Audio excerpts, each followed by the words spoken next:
Salut les Warriors, c'est Youn le Viking. Bienvenue pour cette deuxième revue du Viking.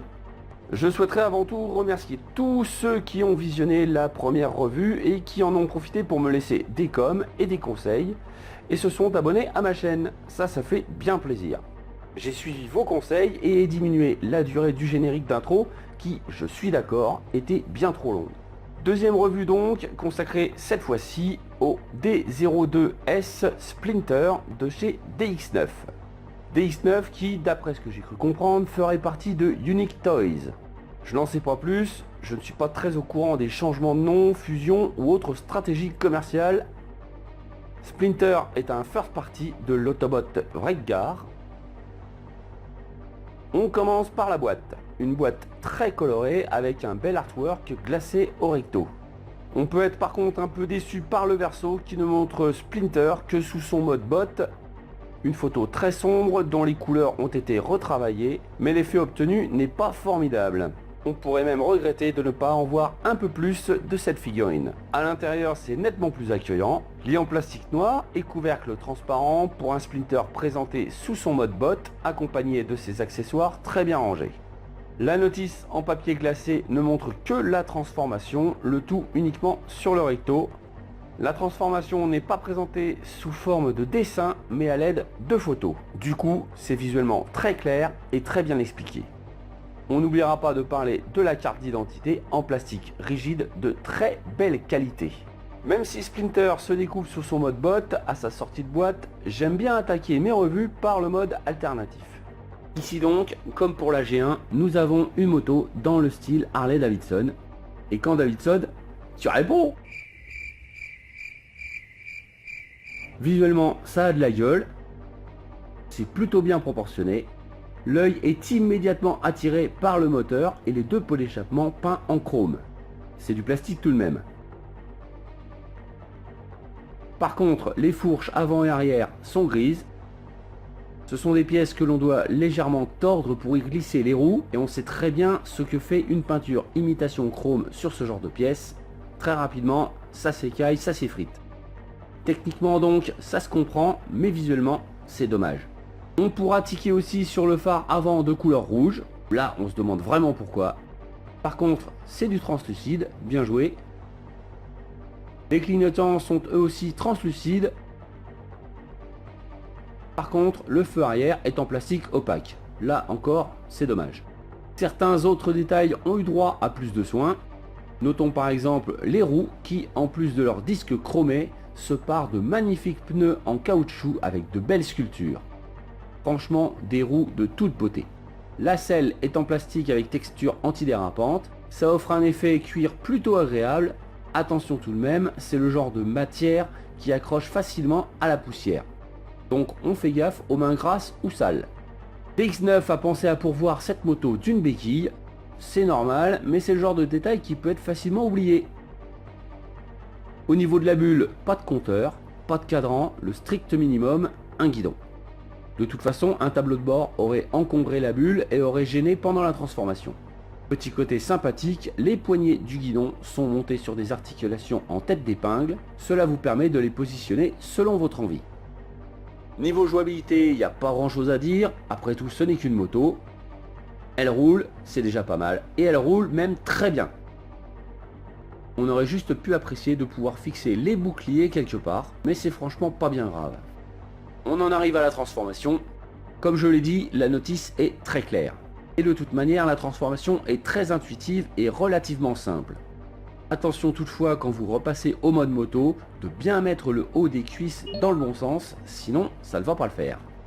Toujours est-il que c'est du solide, si on se trompe, ça ne matche pas, mais ça ne casse pas non plus. Et justement, le point fort de la transformation se fait lorsque vous repassez en mode moto. DX9 a pris le soin d'ajouter cette petite pièce afin de combler ce petit jour disgracieux sous la selle. Quelques difficultés lors du passage des bras dans et en dehors du tronc. Il y a une position bien précise à adopter, sinon les différentes moulures des épaules vont coincer. Le secret est de penser à écarter le bras du panneau pour faciliter le passage. On va souffrir sur ce point à plusieurs reprises, Mais une fois qu'on a compris le truc, ça rentre comme papa dans maman. Et on découvre maintenant Vreggar, toujours facilement reconnaissable grâce à sa couleur principale Auburn. Beaucoup de couleurs sur ce personnage, du gris, du jaune, mais cela ne dérange en rien.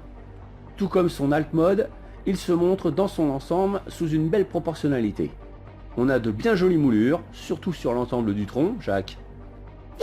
Pardon, je ferai plus. Aucune pièce en métal, mais ça n'était pas nécessaire. Le point le plus visuellement dérangeant, c'est ce grand espace vide dans son dos. C'est certainement le plus gros défaut de ce modbot. Mais c'est le dos, donc on s'en accommode facilement. On notera que l'axe des fourches se positionne pile poil au niveau des genoux, ça c'est vraiment très bien étudié. On a également pensé à nous proposer un petit light piping au niveau des yeux et du front. Ça fait plaisir.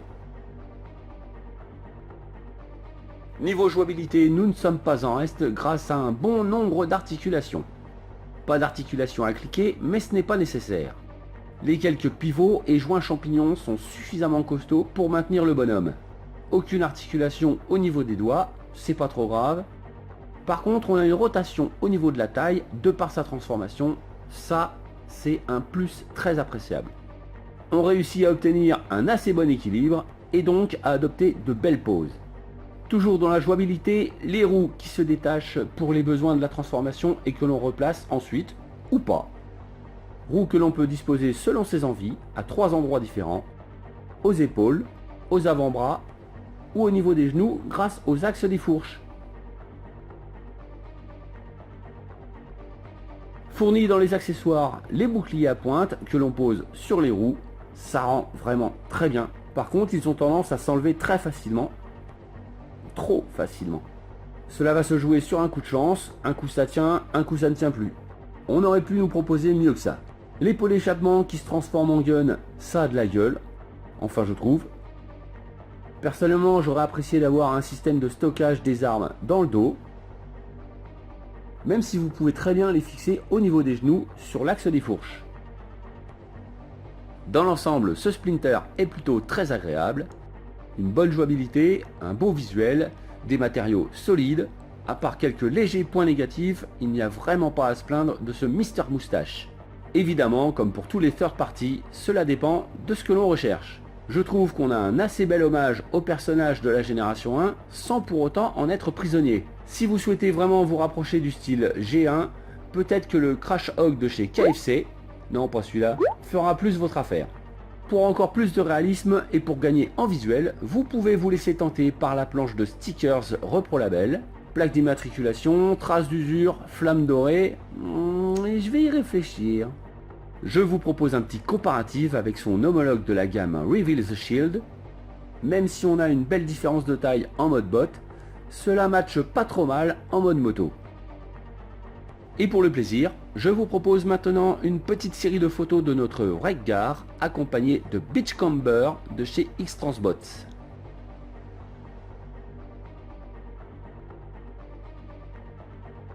Avant de passer au diorama musical, je souhaiterais faire un peu de promo, car un reviewer ne serait rien sans les autres reviewers. On apprend et on découvre de tous. Je vous invite donc à visionner les très bonnes revues de PapyTF sur YouTube. Hello les petits amis, j'espère que vous allez bien en ce début de semaine et que le... Et toujours sur YouTube, celle de Septimus Blex. Salut tout le monde, c'est Septimus Blex, ça fait super plaisir de vous retrouver. Pour la suite, Vreggar a accepté de prendre la pause et en musique s'il vous plaît.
Nous avons une moto d'un... On réussit à obtenir un assez bon équilibre. On réussit à obtenir un assez bon équilibre. Alors, je la refais.